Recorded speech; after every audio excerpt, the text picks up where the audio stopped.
Os termos mentiroso patológico e mentiroso crônico são frequentemente usados para se referir a alguém que mente de maneira compulsiva.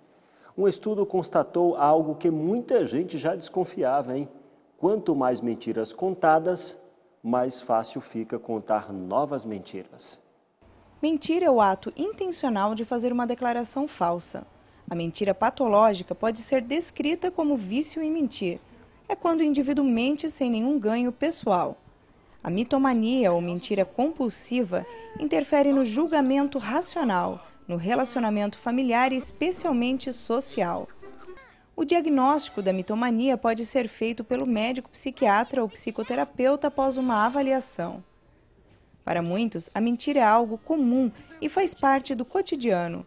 Os motivos são os mais variados, seja para poupar uma possível ofensa ou justificar um atraso, até mesmo uma lição de casa que se esqueceu de fazer. Fomos às ruas e perguntamos às pessoas se elas consideram normal contar uma mentira e se é possível ser verdadeiro sempre. Não, não é normal, não. Não pode ser verdadeiro o tempo todo, não, porque senão você magoa as pessoas. Eu acho que é. Tem pessoas que gostam de mentir, né? Mas nem sempre, sei lá, acho que nem se a gente procura falar a verdade sempre, né? Mas é meio complicado. Dá para ser verdadeiro o tempo todo? Dá sim. Eu creio que dá sim. E você acha que é normal contar mentira ou não? É mal do brasileiro, né? Contar mentira, uma mentirinha ali, uma mentirinha aqui, principalmente para os filhos, né? Segundo pesquisas, o comportamento desonesto aumenta quando é repetido. Quanto mais se mente, mais fácil fica continuar mentindo. Conversamos sobre o assunto com a psicóloga Ana Maria Gontijo. Ela afirma que a mentira começa logo cedo, na infância. Os estudos eles apontam que de cada 10 palavras que uma pessoa fala diariamente, 3 são mentiras. Então, assim, o ser humano, ele mente. E isso começa muito cedo. Começa aos 4 anos, ele descobre essa possibilidade, e isso vai configurar através de fábulas até uns 7, 8 anos, quando ele vai ter consciência dessa mentira. Para a psicóloga, contar mentiras em excesso pode caracterizar uma doença. Considerando que a gente sai de um processo natural de socialização do ser humano, das pessoas, e isso pode ganhar uma proporção patológica à medida que a frequência, os motivos, eles vão se tornando cada vez mais complexos. Ana Maria fala das características do mentiroso patológico e os riscos do afastamento social. O mentiroso patológico, ele mente com uma frequência muito grande, né? Geralmente a mentira dele vai ganhando uma proporção cada vez maior nas interações sociais que ele estabelece, e essa mentira, ela pode ser uma mentira que venha a prejudicar tanto a pessoa mentirosa quanto as pessoas que o cercam, né? E isso pode configurar num afastamento de outras pessoas, comprometendo a interação social desse indivíduo. A psicóloga ressalta a importância da orientação familiar na formação dos valores da criança e do adolescente. Eu penso que a questão da educação, da onde essa criança vive, da onde esse adolescente vive, é muito importante. Que ele seja orientado, que ele seja, que os pais tenham uma boa formação em relação a isso, de orientar e de dizer até que ponto é uma mentira, o que eles passam, o que eles informam, e como essa criança ou esse adolescente vão receber esse processo, vão receber essa informação. Minha gente, o número de pessoas que não têm como pagar as dívidas aumentou. Uma pesquisa mostra que o mês de outubro encerrou com 6 em cada 10 famílias brasileiras endividadas. Destas, 75% apontam o cartão de crédito como o principal vilão.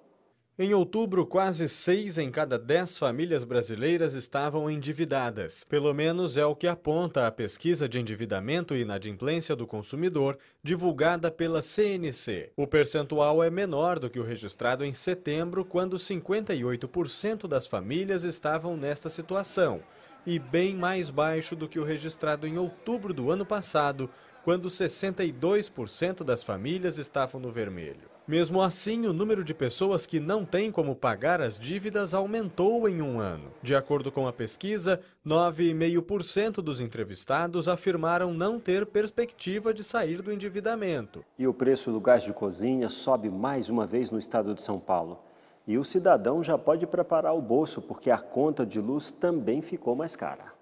A Petrobras comunicou às distribuidoras de gás liquefeito de petróleo, o GLP, e o gás de cozinha uma nova política de preços. O aumento depende da região e do tipo do contrato com a distribuidora. Os novos preços já entraram em vigor.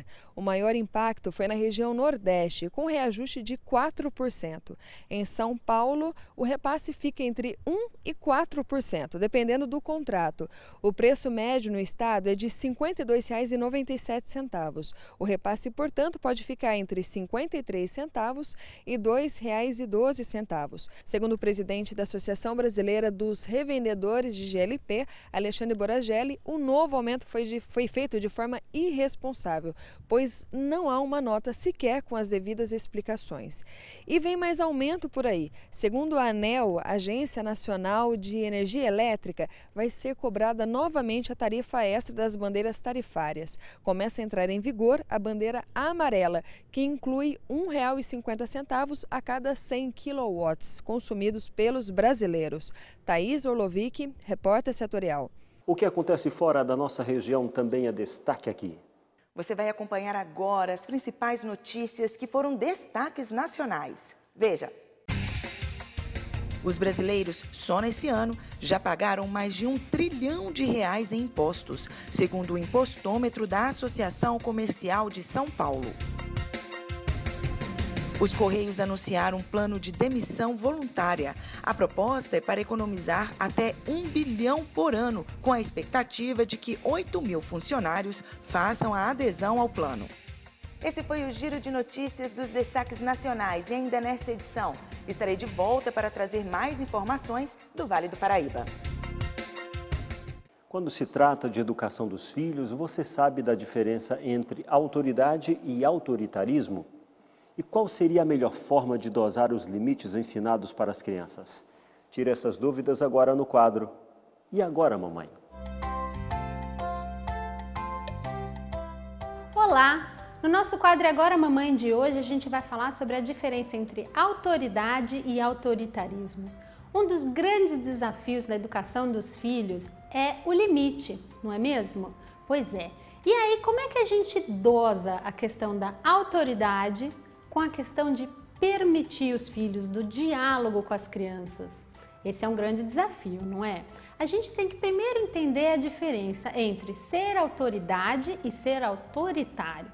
Ser autoritário é aquilo que a gente impõe simplesmente para os filhos. Tem que fazer porque eu mandei fazer, porque é assim que tem que ser. Isso é ser autoritário. Agora, a autoridade é muito importante, principalmente nos primeiros anos de vida da criança. A criança precisa se sentir amada, protegida e acolhida. E ela ainda não tem maturidade para tomar as próprias decisões, para ter aí uma liberdade imensa de escolhas. Então, essa autoridade dos pais é muito importante para a criança se sentir forte, para a criança se sentir amada e protegida. E para os pais é fundamental essa autoridade que vai ajudar a mostrá-los que você está ali como uma figura, um parceiro mais experiente de vida, como alguém que está ali para instruir a criança naquilo que é certo, naquilo que não é errado, naquilo que se espera de que a criança reaja. E aí que facilita colocar os limites nas crianças. Se você simplesmente for autoritário, tem pais que ainda optam por bater, por gritar, isso você vai deixar o seu filho com medo de você. E a criança pode até não fazer aquilo que você não quer que ela faça, mas não porque ela entendeu que aquilo não é bacana para ela, que aquilo não é o correto, mas porque ela tem medo da sua reação. E isso não é ganhar o respeito dos filhos, isso não é educar de um modo construtivo. Então tenha a autoridade em tomar as melhores decisões, em oferecer sim opções de escolha para a criança, mas dentro de uma gama de coisas que você considerou que são adequadas. Então ao invés de perguntar para o filho, você quer comer, o que você quer comer, você pergunta para ele, você quer banana ou maçã? Onde que a gente vai? Hoje, você fala, vamos para o parque ou para a casa da vovó. Então, trabalhar essa questão da sua autoridade, da sua escolha do que é melhor para o seu filho.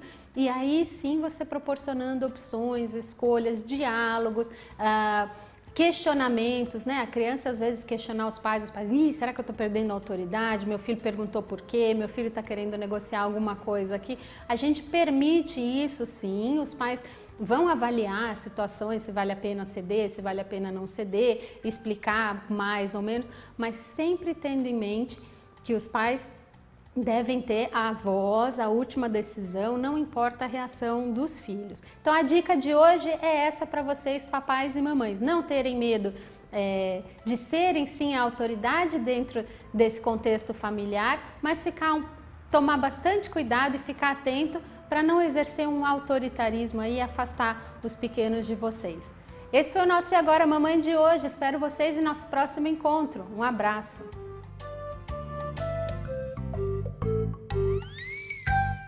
Vamos para um rápido intervalo e a seguir você vai ver. O Brasil está entre os 10 países que mais desperdiçam alimentos. E Vale do Paraíba é destaque na estatística. Continue com a gente, voltamos já.